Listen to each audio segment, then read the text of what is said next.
Hey there everybody, welcome back to the channel, and today we are going to be talking about a Nice Cuppa designed by Scott Alms and published by Button Shy Games, and it is a game of just 18 cards where you're going to be doing the very peaceful, zen-like activity of brewing a cup of tea. We'll also have to contend with the different stresses and worry that come from everyday life and make sure that it doesn't distract us from brewing our perfect cup of tea. Now, a Nice Cuppa is going to be made up of 18 cards, 7 tea cards. And you can see these tea cards are going to have the 7 steps to brew the perfect cup of tea. Selecting your tea, boiling the water, picking your favorite mug, pouring the water, steeping the tea, adding milk and sugar, and sip and enjoy. Now, I am more of a coffee guy myself, but I can appreciate a nice cup of tea and the steps that go into it. So at the start of the game, you're going to shuffle up the 7 tea cards and then deal them in a straight line. And so obviously we are going to be all out of whack in how to make a cup of tea. How can we possibly sip and enjoy if we haven't even selected our tea yet? Now, the goal of the game is going to be ordering these from 1 to 7. And we're going to also have to deal with the different worries of life. You could see financial, your commute, technology, politics, academic, house, all the things that weigh you down after a long day. And those are also going to be dealt into a straight line. You're going to deal 1 worry card underneath each tea card. So after dealing out your 7 worry cards, you are ready to start a game of a Nice Cuppa. Pretty nice and simple setup here. And if you're enjoying what you're watching, please consider liking and subscribing to support the channel. I do a lot of different reviews and previews and playthrough videos, and I'd love to have you on board. And let me know in the comments below, what is your favorite type of tea? I'm partial to coffee, but when I do have tea, I do appreciate a good oolong. That is a good flavor. Anyway, back to our video on a Nice Cuppa. So let's go ahead and reveal 1 worry card. This is the first thing you have to do on your turn. You can see here we reveal the existential worry.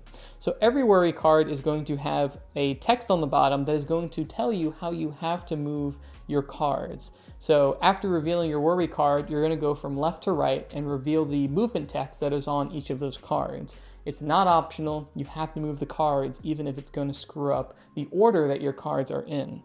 So you can see for existential, we'll choose the leftmost or rightmost pair in the line, swap the cards in that pair. So we could either look at the leftmost pair, which are these 2, or the rightmost pair, which are these 2, and swap them. Neither is really going to help us all that much, so we're going to go ahead and choose to swap these 2. We'll start to get our select tea closer to the left side of the line here where it has to be. Now, after resolving all of the movement effects on these worry cards, you're going to flip over the tea card that it is above. Now, this is going to go from focused, which is the kind of brighter side, to unfocused, which is this kind of like sepia tone, and that is going to mean that these tea cards are going to score less at the end of the game. But don't worry, there is a way to flip these cards back over to their focus side and also get rid of worry cards. But I'm going to play through 1 more quick round to show you how we can do that. There is 1 more thing we can do before starting the next round, and that is move 2 adjacent cards and swap them. So we could choose any 2 cards here that are adjacent and swap them with each other. Like I said, I want to get my number 1 towards the left side over here, so I'm going to choose to swap 1 and 5 and start edging our number 1 card closer to the left side of our row here. Now we're ready to move into our second round. So the first thing you're going to do is reveal another worry card. We'll just do this one for the heck of it, which is going to reveal health. And this movement is swap an odd numbered card with an even numbered card, which is pretty helpful actually. But first we have to do existential. So here, existential, choose the leftmost or rightmost pair and swap them. We're going to stick over here and swap these 2 cards. Not really changing the status quo that much, but we have to resolve this.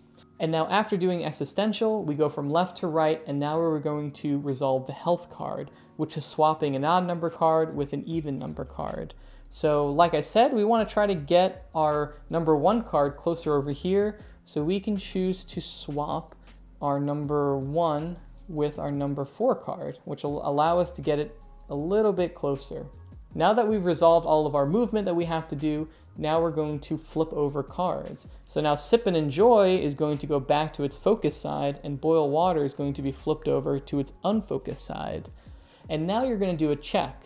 Any worry card that has a focused tea card above it, like sip and enjoy and existential has now, you were able to eliminate the worry that is below that T card. So now we can get rid of existential, and it is out of the game. And you want to get rid of these worries, both because the movement that they make you do can screw up your line of cards, and also because you're going to score points at the end of the game, and you'll get -1 point for every worry card that is left over at the end of the game. So you have to both manage your line of cards while also trying to get rid of these worry cards throughout the game. And that's how the game's going to proceed. You're going to go back and forth, flipping over worry cards, resolving movement, and trying to get your cards ordered from 1 to 7 while also banishing these different worries. The game is going to end when there are no longer any face-down worry cards that will trigger the end of the game, and you're going to score. Now, this game has 2 ways that you can score. You can choose to either play relaxed or focused. In the relaxed mode, at the end of the game, you're going to look at your number 1 T card and score everything that's in order to the right of it. You can also choose to play focused. And what that's going to force you to do is that you have to have your cards in order from 1 to 7 to even consider the game a win before you score your points. So it gives you nice 2 avenues to play if you want more of a chilled out experience, or if you want something that's a little bit more puzzly and you have to think through a little bit more. Now, a Nice Cuppa feels like it's falling into this trend of games that are kind of relaxing or cozy, or they almost feel like meditation. You know, they're meant more as kind of a Zen-like experience than, you know, a traditional game. And that worried me a little bit, honestly, going into this. I'm really not a big fan of games that are just purely Zen-like or, you know, relaxing, I guess, and it feels like you're not so much playing a game as much as you're just kind of meditating or something. And for me, the whole purpose of the game is that it needs a little bit of bite. It needs to engage me a little bit to really feel like I'm, you know, enjoying my time with it. That doesn't mean games can't be engaging and relaxing, because I feel like a Nice Cuppa really threads that line between feeling like you're still engaged in the game and the decisions you're making are important to getting these cards in the right row, without feeling like, you know, it doesn't matter what I really do. It's just laid back, chill out, shove these cards around. It doesn't really matter. I still feel like a Nice Cuppa still feels deliberate in the actions you have to take in the game to, you know, get a decent score. So I'm really glad that it feels like a relaxing game, not nearly as difficult as a lot of other button shy games, but still keeps that core puzzle interesting and keeps you engaged. Now, I think a lot of that interesting dynamic comes from the worry cards. They are the unfortunate engine that drives this game forward, right? You have to rely on these worry cards to a certain extent because they are going to allow you to move these cards great distances and in interesting ways, and you have to rely on them a little bit to get your T cards in order. But it's a dual-edged sword, because if you keep them hanging out for too long, their forced movement is going to screw up what you had planned, and they're going to be negative points at the end of the game. So managing when you want to get rid of these worry cards and when you want to keep them around and the order you want to get rid of them is just really, really interesting to me.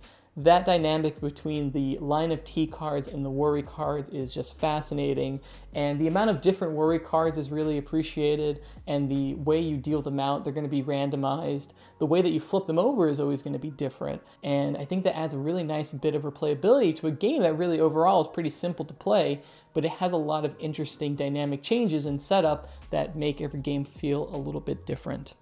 I also really like the art of all these cards. It feels cozy and warm. I like the color palette that they kind of done with the T cards, while conversely the worry cards are kind of cold and stark, and it's a cool contrast having these 2 lines of cards next to each other. It looks really nice to play.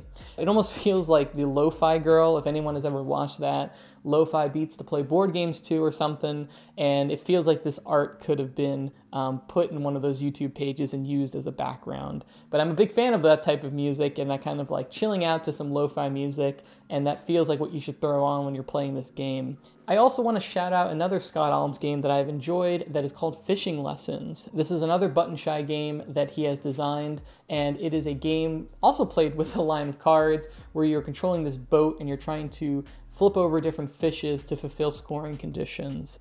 I think it's quite a bit more difficult than a Nice Cuppa, but it's nice to see him revisiting this idea of having straight parallel lines of cards and kind of interacting with them in an interesting way.